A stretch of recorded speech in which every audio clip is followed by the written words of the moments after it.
Do you ever get to Friday and realise that you can't remember anything about Tuesday, let alone Monday? Do you lie awake at 3 a.m. mentally going through tomorrow's to-do list, worrying about things you might have forgotten yesterday? Or maybe you've started snapping at people you love over tiny things. These aren't signs that you're weak.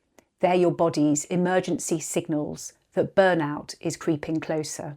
My name's Lucy, and welcome back to Lucy on Life, where we make work and life happier for purpose-driven professionals.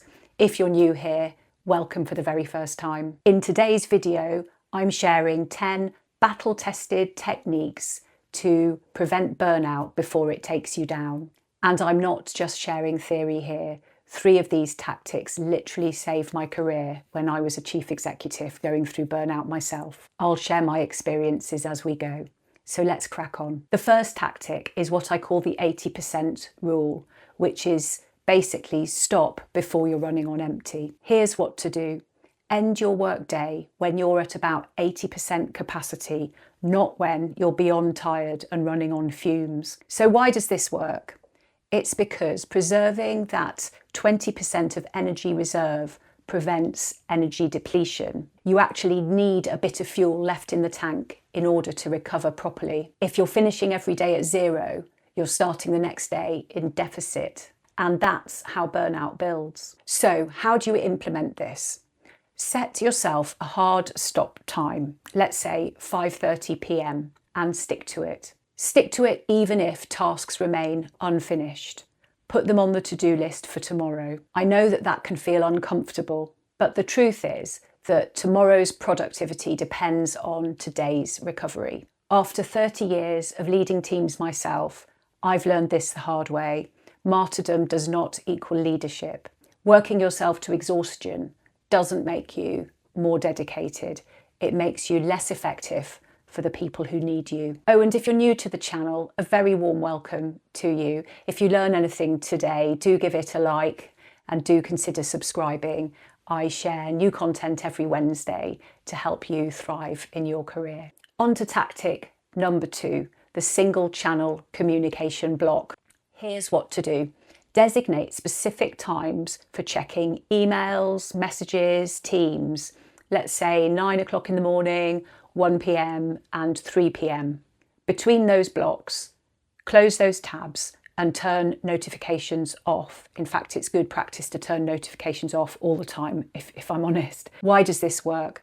The constant monitoring means that your cortisol, which is your stress hormone, is constantly elevated. This fragments your focus and accelerates burnout. It's because your nervous system never gets a break. If you're worried about missing something urgent, use an out of office which says something like, I check my emails at these 3 times during the day to make sure I can give you a dedicated response. If your message is more urgent than that, please call me at this number.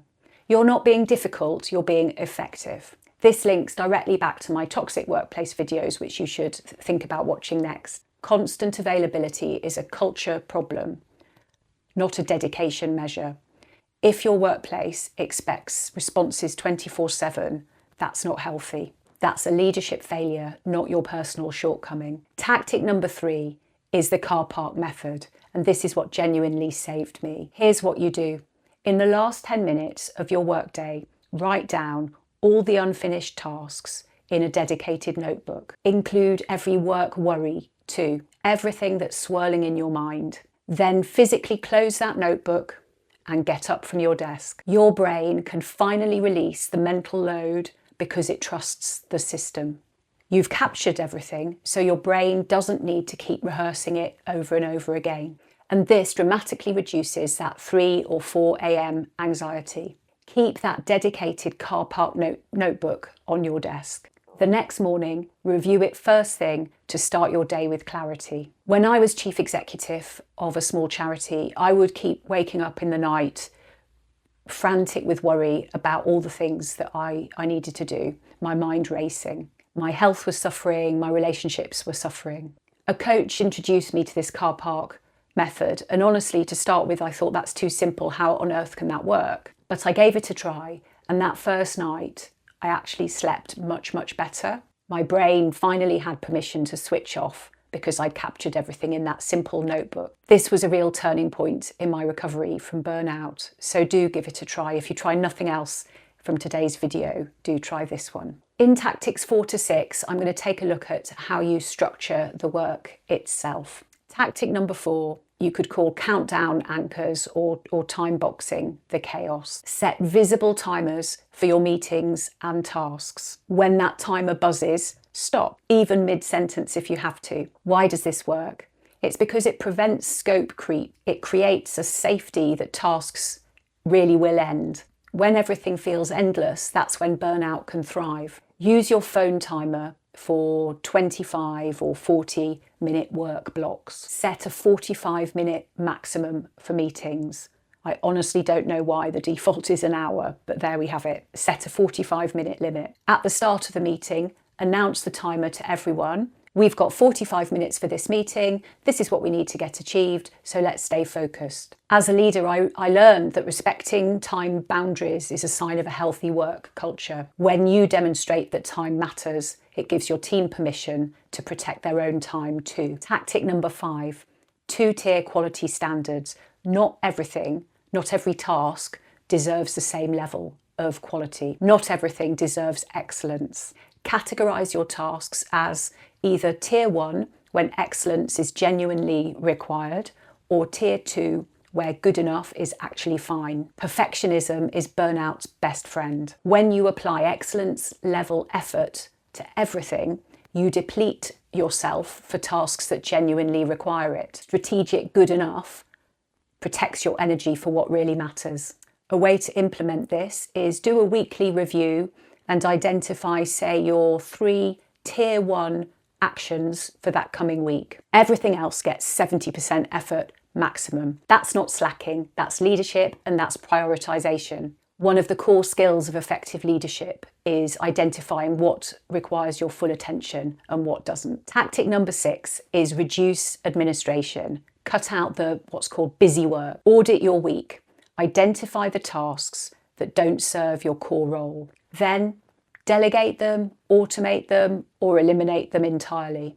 Research consistently shows that administrative overload is a key source of burnout for busy professionals, even more than the workload itself. It's the busy work that depletes us, not the meaningful work. A way to implement this is to track your full working week in 30-minute blocks. Write down every single thing that you do. Then go back and highlight all the admin tasks in red. Your goal is to cut 30% of that red within 1 month. And it's important to understand that this is about workplace design, not performance failure. If you're drowning in admin, that's a systems problem, not a you problem. And this links directly to my video about fixing toxic workplaces, which I'll link to in the description. Admin overload is a symptom of a poor culture, which leaders need to address. On to tactics 7 to 9, which are about building recovery rituals. Tactic 7,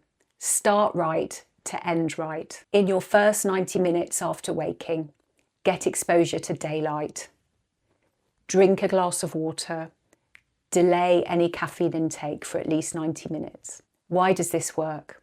So it's all about that stress hormone, cortisol, again. And doing this aligns your body's natural rhythms. This helps to eliminate the afternoon crash and that evening tired but wired feeling, which can stop you sleeping well. In the morning, take a 10-minute walk outside. It doesn't need to be blazing sunshine. We don't have much blazing sunshine in the UK, let's be real.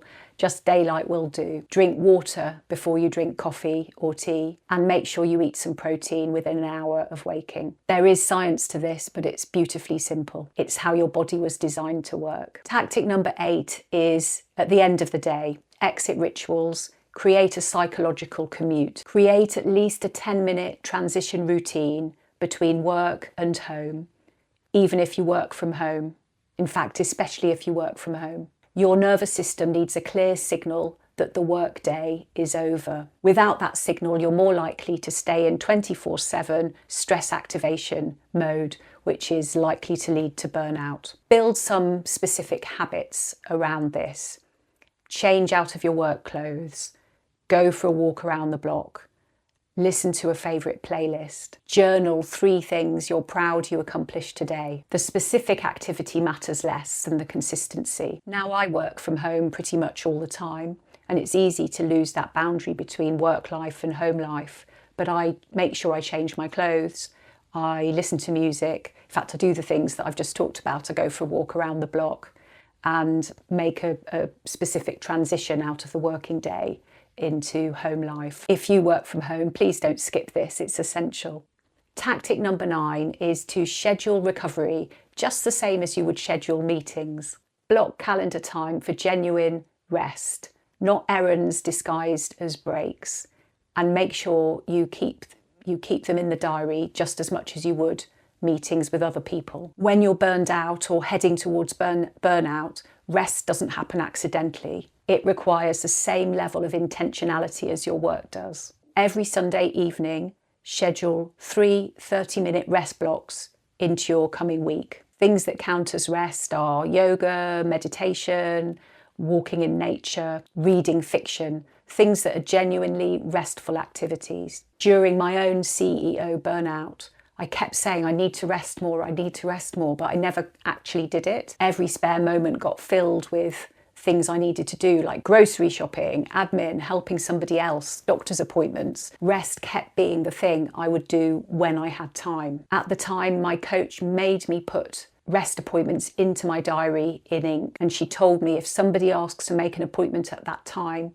say I've got another commitment. You don't need to say what it is, just say that you're busy already. That permission to treat rest as being as important as work was transformative to me at that time. I had to learn that rest wasn't lazy, rest wasn't giving up. Rest is a strategic recovery that makes me a better colleague, a better coach, a better human. And if you're somebody who gives endlessly to others, then you need to hear this. Rest is not selfish. You cannot keep pouring from an empty cup. And on to tactic number 10, the one trusted person.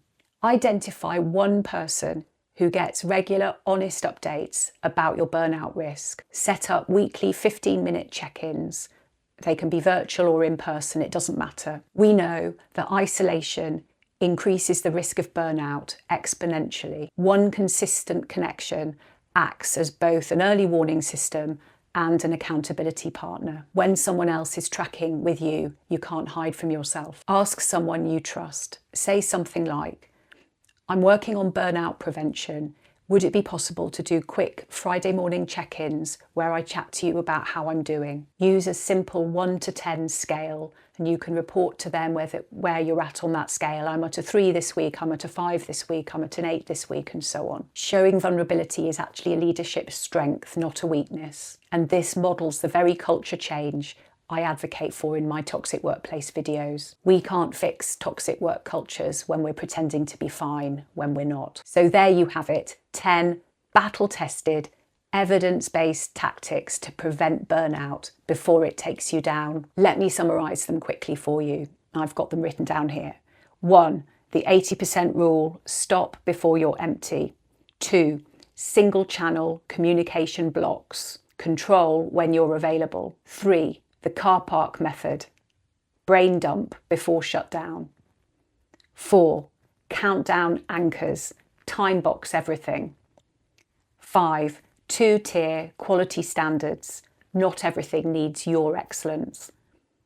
6, reduce administrative overload, cut the busy work. 7, morning cortisol optimization, start your day right. And 8, exit rituals, end your day right, create a psychological commute. 9, rest contracts, schedule recovery just as you would as if it was a meeting. And number 10, the one trusted person protocol. Don't go it alone.